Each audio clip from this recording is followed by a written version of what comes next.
आम सब राजनीति आरंभ कला बेले भारतीय जनता पार्टी रे संचिता आपा आम समस्त गोटे लड़ुआ नेत्री हिसाब रे आम आगे थिले।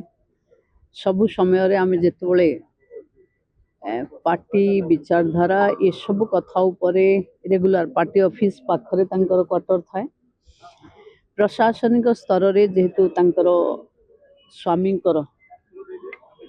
ओएस रु आईएएस दखल थाए, तेणु आमको गाइड करिवारे केमती करिवा काम को बहुत बड़ सहयोग थाए। शेष जाए मु भावुची कोरेईर विधायक से थिले पूर्वतन एवं कोरेई अंचल रे एबे भी साधारण लोक आम विभाग रो किछि काम थिले तुरंत फोन करी अधिकार जतांती एवं मु भावुची आमे समस्ते जो माने महिला मोर्चा रे तांको सहित काम करिथिबा महिला मोर्चार अध्यक्षा से थिले एवं तांको सहित जे भी काम करिथिबो गोटे लीडरशिप रो गोटे जो डेयर टू लीड रो जो स्पष्ट कथा तांको पाखे थिला। आज आमे समस्ते तांको हरई म्रियमान कि भारतीय जनता पार्टी रो तो गोटे अपूरणीय क्षति है, किंतु महिला नेतृत्व हिसाब रे जेंटी सान मान को गाइड करुथिले से गोटे आम पई अभूला अध्याय हे रही।